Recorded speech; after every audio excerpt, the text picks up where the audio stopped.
আসসালামু আলাইকুম। আমি নির্বাচন কমিশন থেকে ঘোড়া চেয়ে নিয়েছি এবং আপনাদের দোয়ায় আপনারা জানেন এই 5 বছর জনগণকে ভোট থেকে গভীর রাত পর্যন্ত 24 ঘন্টার 18 থেকে 20 ঘন্টা সময় দিয়েছি।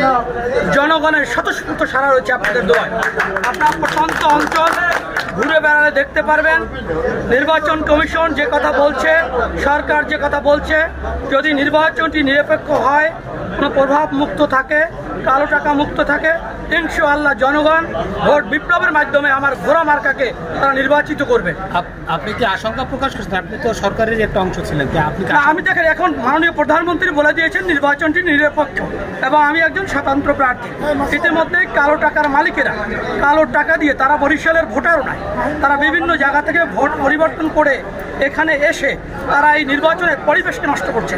আপনাদের মাধ্যমে বিনয়ের সহিত আমি অনুরোধ করি গভর্নমেন্টের সকল দপ্তর এবং আপনারা এই বিষয়গুলো তুলে ধরবেন এবং যাতে নির্বাচনটা সঠিক হয় এবং নির্বাচনটা নিরপেক্ষ হলে জনগণ শতভাগ তাদের ভোট যে প্রয়োগ করবে তার ভিতরে সর্বোচ্চ ভোটে আমি নির্বাচিত করব। আপনারা আমার অতীতের রেকর্ডগুলো জানেন। আমি যখন বিভিন্ন সময় বিভিন্ন নির্বাচন করেছি, ছাত্র রাজনীতি থেকে শুরু করে গতবার নির্বাচন করেছি, সেখানে জনগণের সবসময় সাড়া ছিল।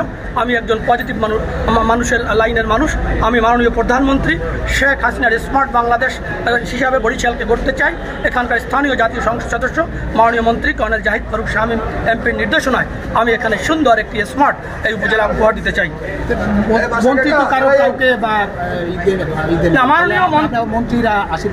আমি বলি মাননীয় মন্ত্রী গত শুক্রবার দিন তিনি তার একটি বক্তব্যে স্পষ্ট করেছেন যে আমি পার্লামেন্ট মেম্বার এবং আমি মন্ত্রী বা মাননীয় প্রধানমন্ত্রীর নির্দেশনার কারণে আমি কারোর কোনো প্রার্থীর পক্ষে কথা বলতে আশীর্বাদ বললেন কেন? না, তার নির্দেশে এলাকার উন্নয়ন করবো, আমি কথা খেয়াল করে নেব।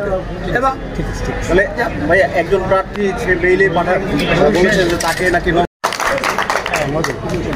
নির্বাচনের পরিস্থিতি কি এবং কি অবস্থা?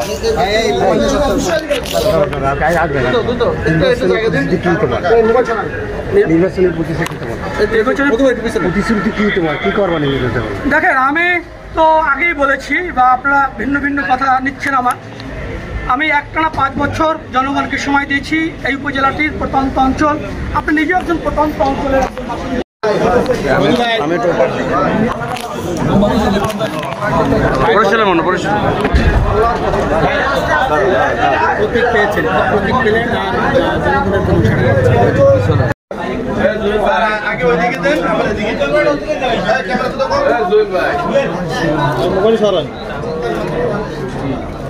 স্যার একটু এদিকে স্যার